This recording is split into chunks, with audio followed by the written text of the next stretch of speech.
السلام عليكم ورحمة الله تعالى وبركاته. سود وصاحب القيمة بدنا كحرنا جنال كان وقارنت وحنا ذكر على جرينيا حاجة جدا بإن راب وداء مركب مقال كان ما كل إيران أي مقال أنت دم بوحنا ما يستر دونا لكن موسى وصلاتي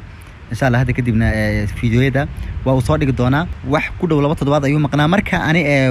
وحن وانفعلين يا أكلي سيدك دقايق والبيتنا أفعلين يا وحي شرح هذا جوسكوس كوس أبسن أسرع يدير ما يستر دونا وقتها يعني مدام الراب ده أيو marka aan gudo galo faalada gooskooska xalqada 6aad hadaba gooskooska ugu horeyntii waxaan ku arkaynaa islaantii lagu magacaabayay Sefkii oo hadlayso waxayna lahaysaa Axmed Ilmaaz waxayna dhahaysaa waad baxaysaa wiilkaana arrimihiisa oo dhan waad xalinaysaa wiilkaasina qof kale ma aha ee waa Cumar muuqaalka xigeen waxa arkaynaa yarkii Saar Ilmaaz lagu magacaabayo dhahaya aabo waxana maqlaayay maxay tahay ama yacni waxaan wax shaqeynaya ma aha maxay tahay markaan Axmed Ilmaaz ayaa hadlay wuxuu dhahayaa mawduucan gabi ahaanba soo afjar mawduucaasina mawduuc kale ma aha ee waa dagaalkii ka dhaxeeyay Saarbi iyo sidoo kale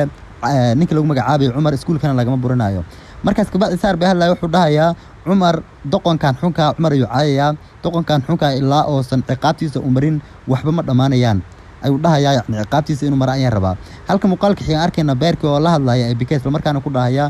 garabkaaga ayaan taagnaa isla markaana waxaad iga dooratay doqonkan xunka inaad garabkiisa noqotid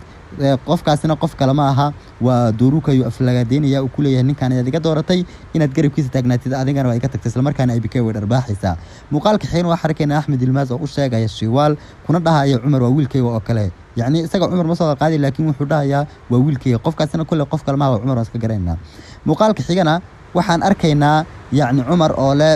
kuwan waa kuwii carruurtii aan soo burinay wuxuu la jeeday ma sheegi karo insha Allah muuqaalada xiga ayaan ku soo faaleynaa Muuse ayaa idin sheegi doona waatay muuqaalka xigeen waxa arkaynaa qoftii goonu lahayd oo markaan xanaaqsano orhaan iyo moodisa gurigiishan guri inuu joogo laga yaabaa inuu joogo laakiin si hadalkeedu wuxuu ahaa waxay dhahaysaa orhaan oo albaabka fur maxaa la taagantay albaabka furay dhahaysaa gurigiishan guulayna gargaraacaysa muuqaalka xigeen waxa arkaynaa Sefkii oo Cumar haysata wajiga isla markaana dhahaysaa wax walbana ma lacag darteed ay u dhacayaan marka ma aaminay inaad mar kale samayn doontid كل ما آمنها أنا مركز سمين توجه وحولتي دمشي كري لكن سأرجع هيد وحول برا ما العقدر تد بوضع يعني حيكون دي يبعتن كسوق قاعد ما العقدر تد بيكوسو قاعد عمل يعني ما العقبة لجوه هستي وحلقة بين الساعات وقاتي مقال كحير وحركينا أسي عمر والله عقبة دان هلايا لعقتها نقفوا كانوا مكسي كري إن سيفجيت هاي ينوقف كليه سيدا كان العقد عدد كده مشي كري إن إسكاك بيحن دونا دينتي ليلة كل هايد تولجح تطلع عجوسو قاري يروح كالكوفة اللي مشي كري كل مقال كده المصاير ده مستر دونا وأنا قلت صاحب كين خالد لسه مقال الحجة واتاي واد ما سنتي خالد وأنا السلام يا أنا جوحنا هاي موسى أنا جاي أنا إذن للسعوديين يقيب تدنبئ مقال كاني sida uu hore idin ku soo sheegay waxaynu kaga hadlaynaa muuqaalkani gooskooska koobaad ee xalqada 6aad hadaba hadii aynu laabano gooskooskani falanqeyntiisa walow Khalid uu hore inoogu soo dulmaray muuqaalka qaybtiisa hore isagoo oo waliba boobsiinaya ama degdegaya balse waxaan isku dayaynaa hadda in aynu si tartiib ah ama si faahfaahsan idinku sharaxo gooskooskani koobaad ee xalqada 6aad taasi oo ah mid aad u xiiso badan hadaba hadii aynu guda galno oo aynu ka soo bilowno qaybta koobaad ama halka koobaad ee uu ka bilaabanayo gooskoosku waxay tahay bartii uu kaga dhamaaday ku xalqadii 59aad ee la daawaday habeenkii xalay ahaa waxa ku bilaabanayaa islantii in Sefjee lagu magacaabi jiray iyo walibana inankeedii lagu magacaabi jiray Axmed Ilmaaz oo ka dhahaysa sida uu inoo soo sheegayba waad baxaysaa kadib arrinka inankani Cumar lagu magacaabo sidoo kale waxa uu la jeedaa halkaasi macnihii waa soo afjaraysaa hawshaani aad ku wado ninkani Cumar lagu magacaabo ama dhibaatadaani aad ku wado ninkani Cumar lagu magacaabo ayaa ay ula jeedaa islaantani Sefjee lagu magacaabo oo hatta waxaad ku celinaysaa gurigii aad ka soo burisay iyo walibana sidoo kale sidii xumeyd ee ula soo dhaqantay ninkani lagu magacaabo Cumar iyo walibana sidoo kale walaalihii Aasiya iyo walibana email ayaan ka hadlayay sidoo kale waxaanu arkaynaa in uu ninkani Saarbi lagu magacaabo uu ka xanaaqsan yahay arrinkani la sheegayo ee ah in uu Axmed Ilmaaz dhalay ninkani Cumar lagu magacaabo ee ay Saarbigan uu dhalay isagna Axmed Ilmaaz ee islaanta kale u dhashay ay isnicib yihiin labadani walaalaha ay waa Cumar iyo Saarbi in uu ninkani Saarbi lagu magacaabo ka xanaaqsan yahay arrinkani ay sheegayso islaantani Sefjee lagu magacaabo ee Muciidi ah ee dhashay islaantani Axmed Ilmaaz lagu magacaabo dhanka kale waxa uu dhahayaa anigu ma ogolaanayo ilaa iyo ninkani uu maro ciqaabtiisa. dabcan waxau ka wadaa ilaa iyo ninkani dabcan lagu magacaabo Cumar uu maro dhibta uu geystay oo waxa uu iska dhigayaa nabaradani ku yaala dabcan deenkiisa ama dhabankiisa in uu ku dhuftay ninkani Cumar lagu magacaabo. dadka ayaa uu ku waalaya sida aynu xalqadii hore ku soo aragnay ee 59aad. waxaynu ognahay in uu nabaradani ku dhuftay ninkani lagu magacaabo dabcan beer si uu ugu wanjalo ninkani Cumar lagu magacaabo oo ugu diro ninkani Axmed Yalmas lagu magacaabo. balse waa ta ka soo gaadhay islaantani Safjee lagu magacaabo oo ka tiri ninkani Cumar lagu magacaabo waa inankaagii dabcan. balse ninkani lagu magacaabo isagna Seeb waxa uu ilaa iyo hadda ka xanaaqsan yahay ninkani Cumar. balse waynu arkaynaa dabcan goosgoosyada soo socday inay wax iska bedelaan oo ay isticlaadaan labadani walow ayna u ekeyn in ay arrinkaasiba dhici karto oo dabcan filinkuba nahma yeelanayo markaasi haddii sidaasi dhacdo.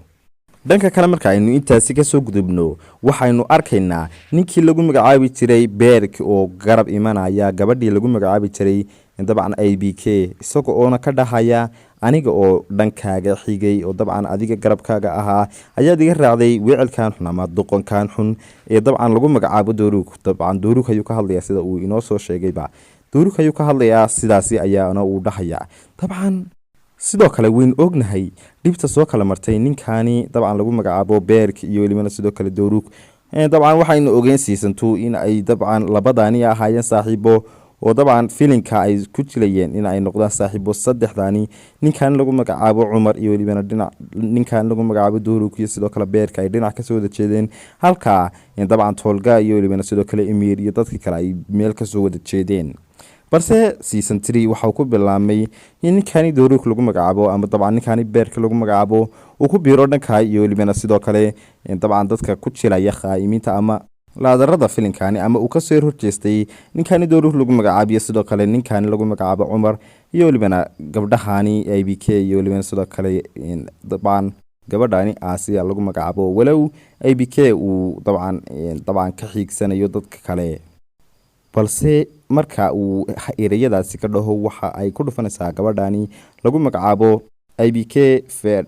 dhirbaaxa ayaan ka wadaa dhirbaaxa ay ku dhufanaysaa gabadhani lagu magacaabo ABK. haddaba intaas haddaan kaga gudubno qaybtaasi waxaynu arkaynaa ninkii Axmed Yalmas lagu magacaabi jiray oo u sheegaya xaaskiisa cusub ama gabadha lagu magacaabo Shiwaal uu ka dhahaya ninkaasi waa wiilkayga oo kale. dabcan sida uu hore idinku soo sheegayba waxa laga wadaa ama dabcan loo maleeyay dadku ay u maleeyeen inuu ka wado ninkaasi waa wiilkayga oo kale ninka lagu magacaabo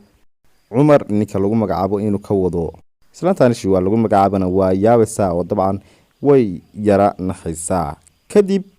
dhanka kale waxaynu arkaynaa gabadhii ama islaantii lagu magacaabi jiray Safjee oo Cumar la hadlayso ka dhunkanaysa dhankaasi sujuuda kana dhahaysa ma sidaasi oo dhan ayaa la idin bahdilay oo dabcan sidaasi oo dhan ayaa lacag dirteed loo sameeynaya. oo dabcan waxa uu la jeedaa ma sidaasi oo dhan ayaa uu ninkani Axmed Yalmas lagu magacaabo idin galay oo xataa waxa uu gaadhay heer uu idin ka saaro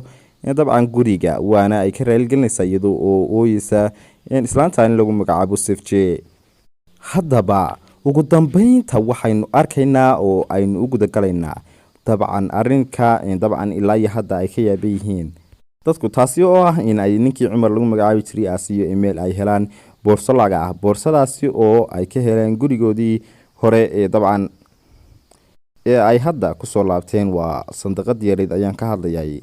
ay xaggaasi ka helaan.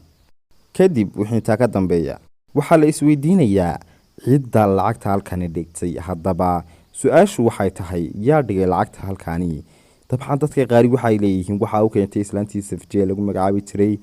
dabcan muciidi ahayd Cumar balse dabcan arrinkaas lama hubo. sidoo kale dadka qaari waxay leeyihiin Axmed Yalmas baa u keenay isagana lama hubo warkaasi. haddaba gooskooska kan ku xiga dabcan gooskooska labaad ayaan ka hadlayay ayaa aynu kaga hadli doonaa arrinkaasi. intaas ayaan kusoo gabagabeynayaa muuqaalkeena maanta. aad iyo aad baad ugu mahadsantihiin daawashada muuqaalkani. waa anigoo ah walaalkiina Muuse iyo qaybtii hore uu idinla socodsiinayay ninkii Khaalid uu magacaabi jiray. waxaan idinku salaamaynaa salaanta islaamka. assalaamu calaykum waraxmatullahi